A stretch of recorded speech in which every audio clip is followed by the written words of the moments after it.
Fala pessoal, tudo bem? Fala professor Marcelo Silva e vamos para a quarta aula de Cinesiologia e Biomecânica aplicada à Educação Física, tudo bem? Então nessa quarta aula nós vamos iniciar discutindo o efeito da carga. Onde? No corpo humano, claro. Que tipo de carga? Qualquer tipo de carga que possa exercer, ou na verdade, qualquer tipo de carga que exerça influência no nosso organismo. A que tipo de carga? Vamos discutir, tá? Bom, contextualizando, o efeito de uma determinada força, olha lá, depende da sua direção, duração, bem como da sua magnitude. Bom, direção. Se eu pego esse telefone aqui, ou por exemplo, eu estou dentro da academia e vou fazer, por exemplo, um banco Scott, ou banco Scott com peso livre. Se eu pego essa dinâmica do banco Scott com peso livre, a sobrecarga vai estar sempre para baixo, a direção dela, sempre na vertical. Se eu faço o banco Scott, por exemplo, agora já com a máquina, a direção da força ela vai ser sempre a mesma que eu estou fazendo. Por exemplo, eu estou fazendo força para cá, a direção da resistência vai ser para lá. Por quê? Por conta daquela polia que eu mostrei para vocês na aula 2, que é a polia de resistência variável.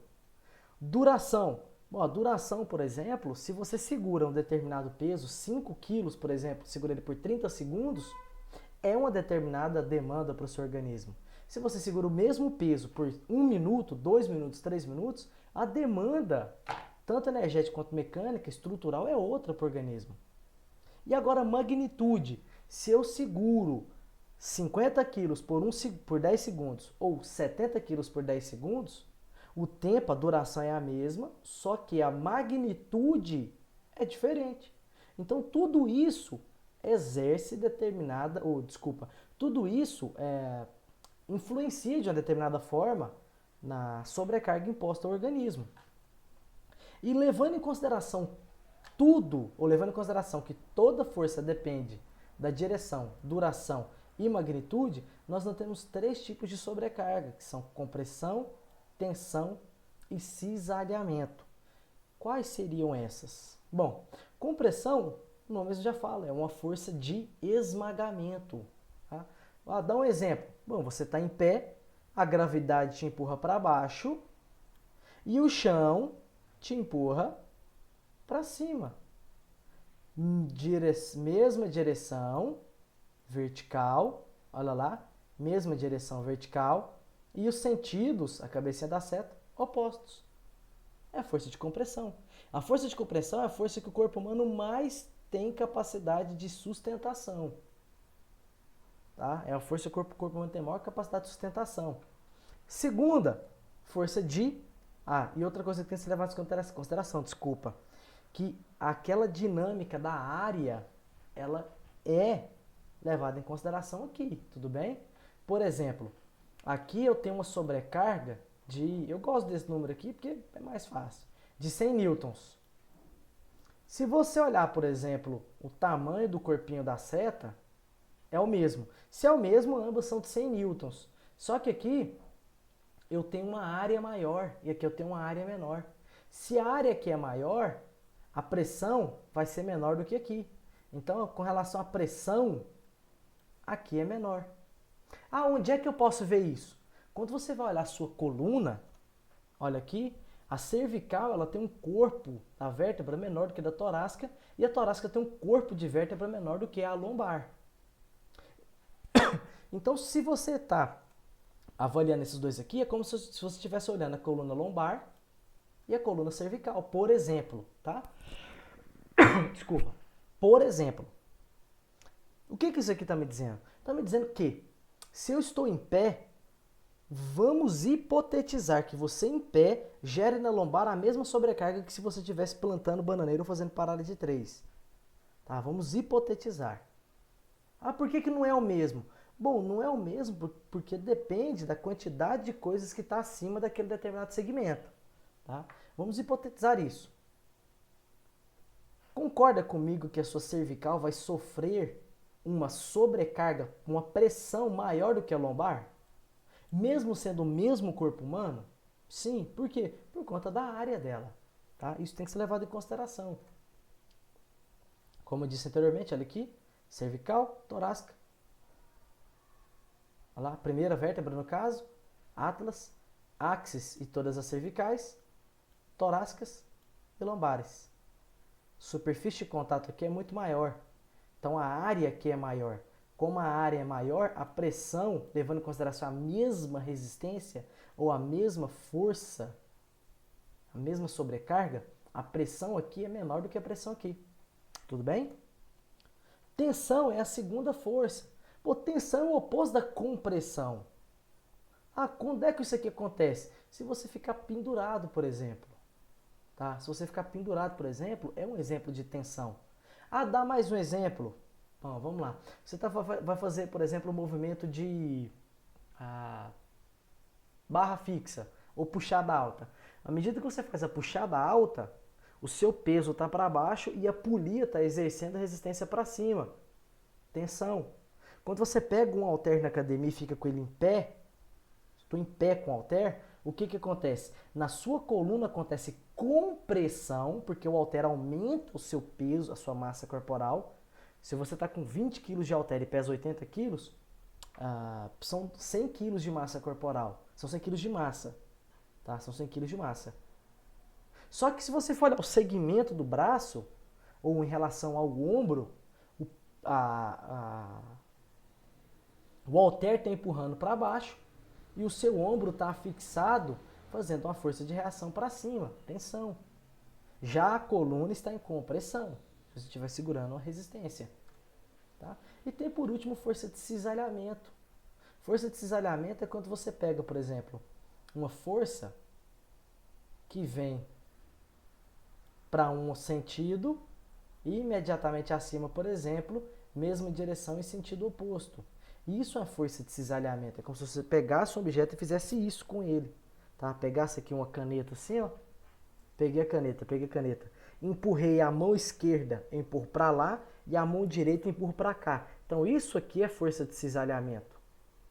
A força de tensão é como se eu pegasse na caneta aqui e puxasse ela. E a força de compressão é como se eu pegasse a caneta aqui, assim, e apertasse ela. Compressão, estou apertando a caneta. Tensão, estou puxando a caneta. E cisalhamento, eu seguro a caneta aqui, seguro aqui e empurro essa mão para lá e essa mão para cá. Isso seria, por exemplo, um cisalhamento. Tá? Ah, como é que isso é importante para mim? Se você for fazer a avaliação, por exemplo, do agachamento Smith, existe uma forma de você fazê-lo em cisalhamento ou em compressão, com maior ou menor magnitude. Tá? Isso depois a gente discute em um outro momento, tudo bem? Quando for mexer com a análise dos exercícios da musculação, tá? Então, olha lá. Então, aqui representa a distribuição de força resultante dentro de um corpo quando uma força externa atua, tá? Então, e outro ponto? Deixa aí, calma aí. Existe também a carga e efeito do treinamento, pessoal. Tá? Mais uma vez, olha lá. Tensão, compressão, envergamento, deslizamento aqui, rotação e cargas combinadas. Se você pega, por exemplo, para poder fazer um movimento de queda de braço é carga combinada, pessoal. Você vai fazer queda de braço aqui, ó. Você está tentando fazer uma rotação medial. O seu antebraço está fixado ao húmero pela articulação do cotovelo. Então você empurra a rotação medial e o seu oponente empurra para a rotação lateral. Você já fez isso aqui com o seu osso. Só que involuntariamente o peitoral, quando você faz um movimento de rotação medial, ele também tenta fazer uma adução horizontal. E o outro indivíduo, por fazer a adução horizontal, empurra o seu braço para lá. Então você faz uma torção no seu osso com cisalhamento. Então, gente, é uma agressão humeral sem precedente. E isso aumenta consideravelmente, por ser sobrecarga combinada, isso aumenta consideravelmente a chance de lesão, ou a chance de danificar aquela estrutura em questão. Tá? Danificar aquela estrutura em questão. Tudo bem? Então, todas essas cargas são impostas ao corpo. Ah, é lesivo? Como eu disse, depende da duração, da magnitude da mesma. tá? Isso tudo depende. E olha aqui, quando você pega, por exemplo, um tendão, vamos falar do tendão aqui que fica mais fácil, existe uma fase elástica, uma fase plástica e a fase de ruptura. Bom, como que eu posso exemplificar isso? Pensa comigo.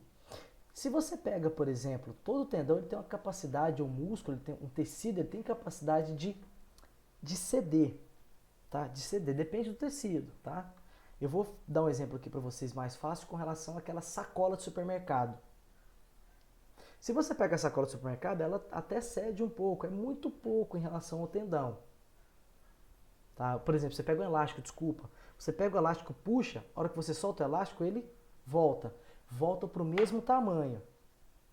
Ah, professor, mas existem vezes que eu puxo o elástico e quando ele volta deformado.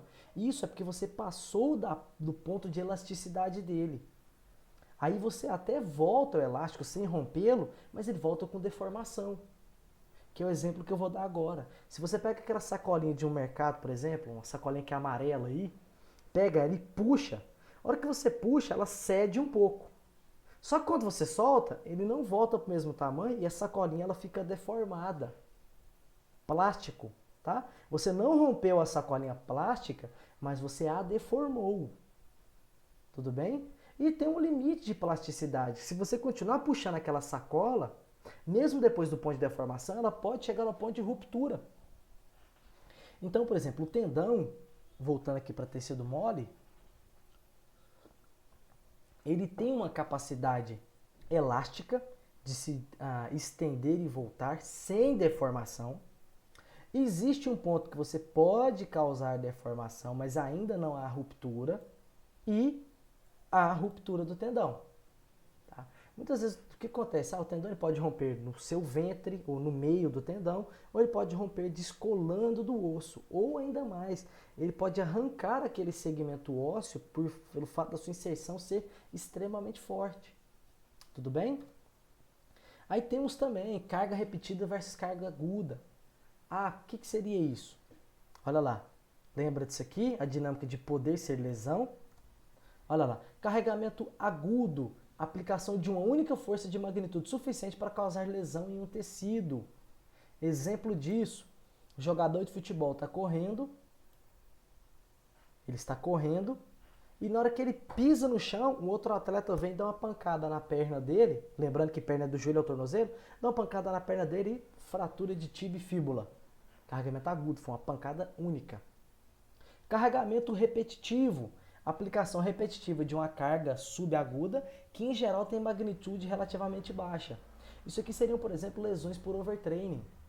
Tá? O indivíduo vai sobrecarregando determinado tecido e ele se rompe, ou no caso do osso pode haver fratura, sem que haja uma pancada aguda, por assim dizer. O estresse consecutivo pode causar essa lesão. Isso seria o que é chamado de carregamento repetitivo. Tudo bem? E o segundo tópico da aula seria os sistemas de bioalavancas. O que seriam bioalavancas? Alavanca todo mundo conhece, né? Eu vou trocar o pneu do carro. Todo mundo sabe que quanto maior o tamanho da chave, mais fácil é para você poder desapertar o parafuso da roda do carro. Quem nunca tentou isso, por exemplo, pega aquela chavezinha L e na hora de fazer força para poder trocar o pneu do carro, está muito apertado. Se você colocar um cano, por exemplo, na roda ou na chave e pegar mais na extremidade, fica mais fácil de movimentar. Você aumentou o braço de alavancar. E quando eu falo de bioalavancas, eu estou falando de alavancas do corpo humano. Então, o conceito das alavancas, você tem a dinâmica do torque. Tá? É o quê? É o agente que faz a força para tentar imprimir movimento naquele objeto ou naquele segmento corporal. Você tem aqui, simulando a pedra é o ponto fixo.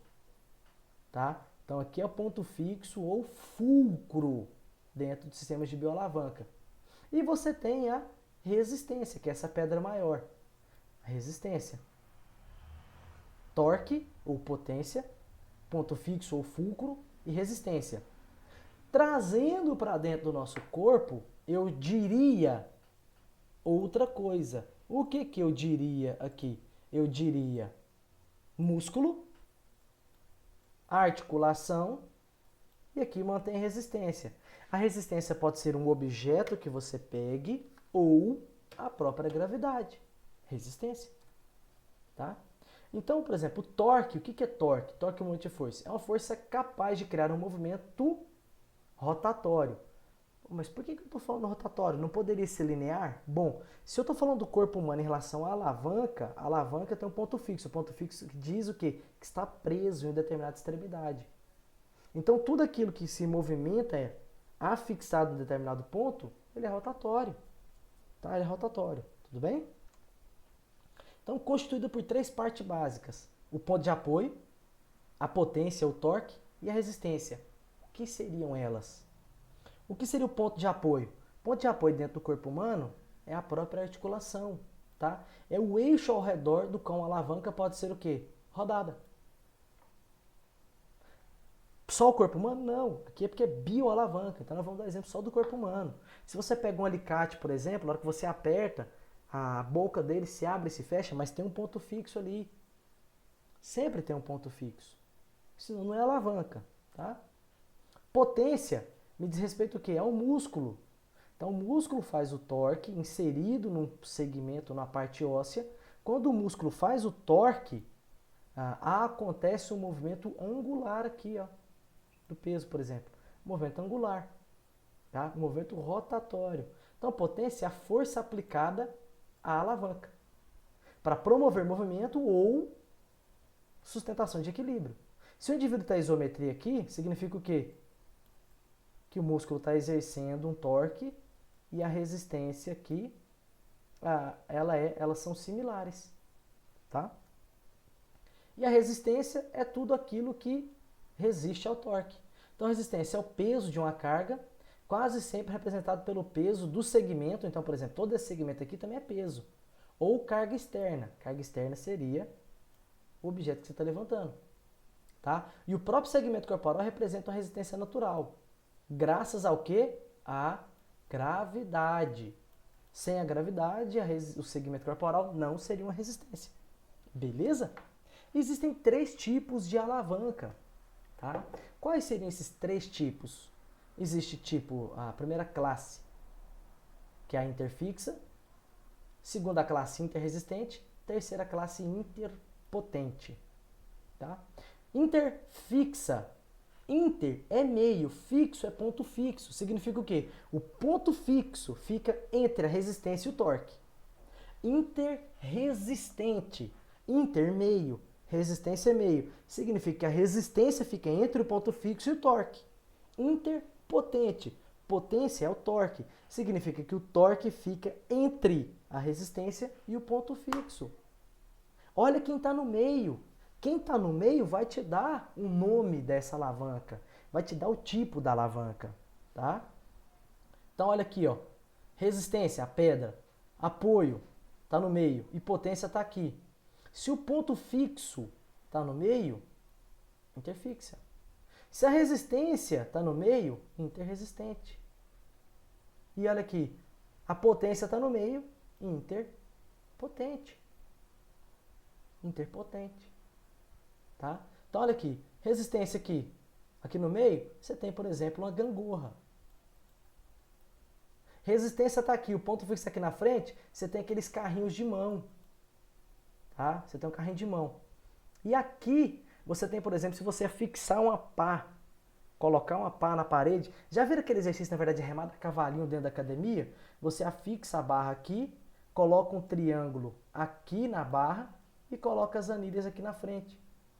Aquela barra ali, aquele segmento, aquele exercício é uma alavanca interpotente. Quem é a potência? Você está fazendo força para vencer resistência. Atrás de você está o ponto fixo e na sua frente está a resistência. Tá? Então olha lá, trazendo agora em miúdos, determinando um pouco mais, detalhando um pouco mais na verdade, a primeira classe de alavanca é interfixa. Ponto fixo no meio. Gangorra, lembra? Ponto fixo no meio. Tá? A gangorra, ela não te lembra, não te dá a ideia de equilíbrio, tá? Então, a alavanca, a primeira classe interfixa, ela é uma alavanca de equilíbrio. A força para vencer a resistência depende do comprimento de braço de resistência e braço de potência. E ela é utilizada no movimento de balanceio. Exemplo clássico disso, pessoal, o seu crânio aqui, ó. O peso da cabeça para frente e a musculatura que fica fixada na região posterior da sua cabeça tenta manter a cabeça em sustentação. Tanto é que se você está em pé, sentado numa cadeira e está morrendo de sono, e você dá aquela pescada, para onde sua cabeça cai? Para trás ou para frente? Se você estiver ereto, a tendência da cabeça é cair para frente. Então a musculatura posterior da nuca, a musculatura da nuca, ela está sempre tentando manter sua cabeça fixada ou ereta. Então aqui, braço de momento interno é o que? A distância entre a inserção do seu músculo e o ponto fixo. Braço de momento externo é a distância entre o centro de gravidade da massa, no caso aqui, ó, da cabeça, ou aonde a resistência está, e o ponto fixo. Força muscular e aqui o peso da cabeça. Então, se você quiser descobrir, por exemplo, vamos aqui, ó, aqui nesse exercício hipotético, tudo é questão de fórmula, tá, pessoal? Nada disso aqui é bruxaria, não, é tudo fórmula.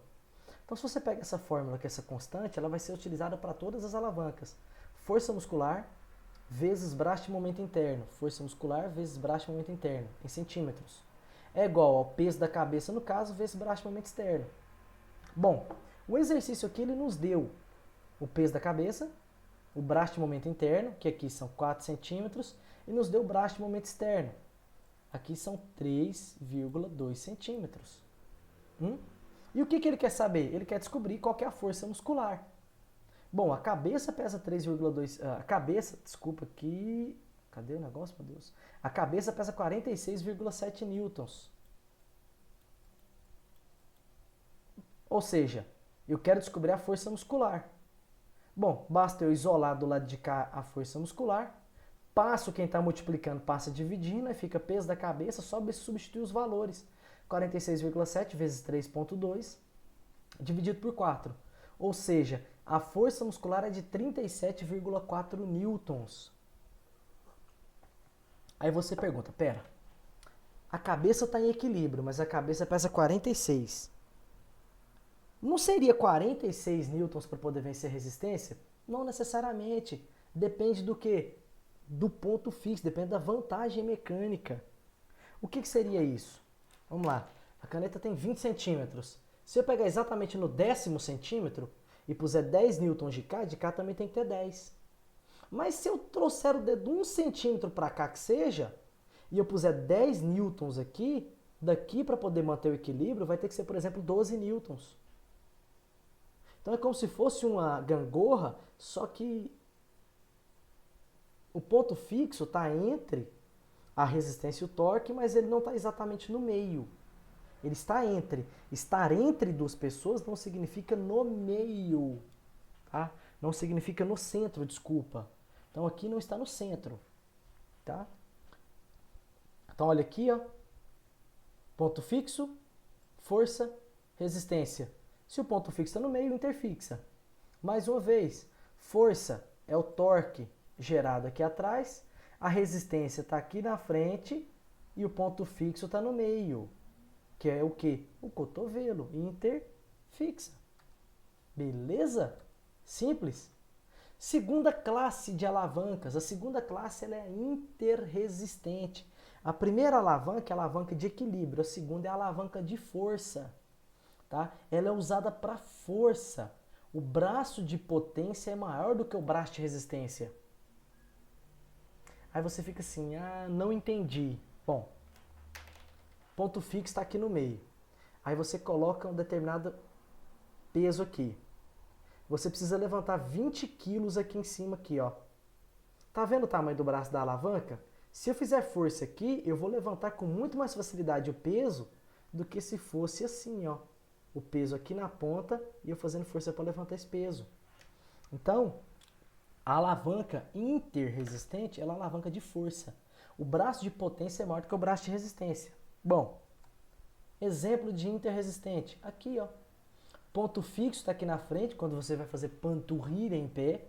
A resistência é o peso do seu corpo sozinho ou, se você estiver fazendo exercício de panturrilha em pé, a sobrecarga imposta nos seus ombros.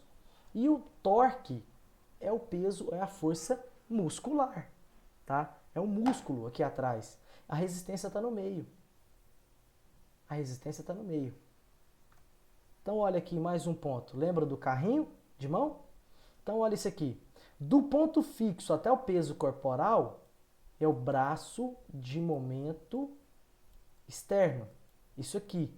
Esse braço de momento externo, deixa eu ver se ele me deu. Deu, ó. Esse braço de momento externo são 3 centímetros. O braço de momento interno é do ponto fixo até a inserção do músculo do tríceps sural, aqui no caso. São 12 centímetros. E por último, o peso corporal do indivíduo é de 667 newtons. Então, peso 667. Pô, a conta está pronta, pessoal. A força muscular normalmente é o que você quer descobrir aqui no caso. Então, o braço de momento interno passa dividindo. Passou dividindo, você substitui os valores. Peso do corpo, 667. Braço de momento externo, 3 centímetros. Braço de momento interno, 12 centímetros. Divide 667 por 4, porque na hora que você pega aqui, 4 dá 166,8. Ou seja, a sua panturrilha está fazendo 166 newtons de força para vencer o seu peso de 667 newtons. Aí você fala, mas por que? É a vantagem mecânica. Se você quiser descobrir a vantagem mecânica de uma alavanca, basta você dividir o braço de momento interno pelo braço de momento externo. É 12 dividido por 4. A vantagem mecânica aqui é de, aqui ó, 4. O 12 dividido por 3, desculpa, o braço de momento externo é 3. 12 por 3 dá 4. 4 de vantagem mecânica. Ou seja, se você precisa levantar 400 newtons, você vai fazer 100 newtons de torque. Se precisa levantar 1000 newtons, você vai fazer 250 newtons de torque. Se aqui tivesse a 2000 newtons, se for pegar as mesmas medidas aqui, com a vantagem mecânica de 4, se aqui tiver 2000 newtons, ou 200 quilos aproximado, aqui fora eu vou precisar fazer 500 newtons, ou 50 quilos aproximadamente, para poder levantar isso aqui. Tá? É isso. E por último, a última alavanca é a alavanca interpotente. Não é porque ela é de potência, não é porque é potência, é porque a potência está no meio, a potência é o torque. E ela é uma alavanca de velocidade. Tá? Ela permite que os músculos insiram próximos às articulações para produzirem movimentos mais rápidos e amplos. Porém, perdem a força, que o braço de resistência é maior do que o braço de potência. Exemplo clássico disso é esse aqui. Ó. Braço de momento interno é do ponto fixo até o torque, até onde o bráquio radial, ou o bíceps braquial está inserido aqui. E o braço de momento externo é do ponto fixo até a resistência. Aí você deve estar se perguntando, pô, mas e por que que isso aqui é uma alavanca de velocidade? Primeiro ponto, respondendo por que que é uma alavanca de velocidade, eu tenho que fazer isso aqui, ó. Quer ver? Peraí. Tela branca. Você tem aqui, por exemplo, aqueles brinquedinhos que o menino senta e fica rodando, né? Você tem aqui, ó. É uma roda e ela tem um ponto fixo, certo? Tem um ponto fixo aqui. Aí fica um monte de ferrinhos assim para os molequinhos sentar no meio. Hã? Tá entendendo? Tá horrível o desenho, mas é o melhor que eu consigo fazer. Então olha aqui. Vamos supor que você comece a rodar isso aqui para cá. Certo? Tá rodando. Vem a pergunta agora. Se fica um moleque aqui dentro correndo, empurrando, e fica outro moleque aqui fora correndo, empurrando, e ela está girando. Vou e faço uma pergunta. Vamos supor que isso aqui esteja rodando a 50 rotações por minuto. Opa! 50 rotações por minuto. Ou seja, esse ponto passa 50 vezes por minuto aqui. Você está parado de braço cruzado assistindo. Qual dos dois moleques vai estar correndo mais rápido? Esse aqui de dentro ou esse aqui de fora? Quem vai estar correndo mais rápido? Esse de fora. Então ele vai estar mais veloz. Então pensa comigo, ponto fixo, seu cotovelo. Bíceps, esse moleque aqui está empurrando. E esse aqui, ele está apenas o quê? Seguindo o fluxo. Ele está segurando e se permitindo ser empurrado. Quem é que vai estar movimentando mais rápido? Essa parte ou essa aqui? Essa aqui vai estar se movimentando mais rápido. Só que pensa comigo, se esse moleque aqui parar o brinquedo, vamos supor que tenha a mesma força, se o moleque B aqui quiser parar o brinquedo, esse cara aqui não vai conseguir movimentar o brinquedo. Por quê? Porque o braço de resistência é maior do que o braço de potência. Então esse cara aqui, ó, o B, se ele resistir mais, ele para o brinquedo. Mas ele precisa correr mais rápido, que é justamente isso aqui, ó. Tá? Então eu preciso fazer uma força muscular muito maior do que a resistência. Aqui no caso, olha lá, o indivíduo me disse que eu estou segurando aqui 66 newtons, 66,7 newtons. É a resistência. Braço de momento interno aqui, ó, são 5 centímetros. Então são 5 centímetros aqui. E o braço de momento externo são 35 centímetros. Primeiro ponto, a vantagem mecânica, pessoal, você vai dividir o braço de momento interno pelo braço de momento externo. Então você vai ter que dividir 5 por 35. Que dá algo próximo. Ah, tá aqui, ó. Dá algo de 1,14. Ou seja, eu preciso fazer algo próximo, eu preciso fazer 7 vezes mais força do que a resistência para manter o equilíbrio. Então, só para poder manter o equilíbrio aqui, para vencer, para sustentar 66,7 newtons, ao jogar nessa fórmula, o indivíduo me diz que eu tenho que fazer 467 newtons com músculo para equilibrar 66,7 newtons. Então essa é a alavanca. Então, trocando em miúdos, resumindo tudo, o que nós temos aqui são, mais uma vez, os 3 tipos de alavanca. Primeira alavanca, interfixa. O ponto fixo está entre a resistência. O ponto fixo está entre a resistência e o torque. Então, isso aqui seria uma alavanca de equilíbrio. Tá? Equilíbrio. Interresistente. A força externa atua entre a força interna e o eixo, ou seja, a resistência está entre o ponto fixo e o torque. Aqui é uma alavanca, a característica dessa alavanca é ser uma alavanca de força. Ela é uma alavanca de força. Essa aqui, a característica dela é ser uma alavanca de equilíbrio. E a interpotente, ela é uma alavanca onde o ponto, o torque, está entre a resistência e o ponto fixo. Essa alavanca é uma alavanca que tem desvantagem mecânica, mas uma característica dela é que ela é uma alavanca de velocidade. Primeira classe, interfixa, ela é uma alavanca de equilíbrio. Segunda classe, ela é uma interresistente, é uma alavanca de força. E a interpotente é uma alavanca de terceira classe para velocidade. Tudo bem?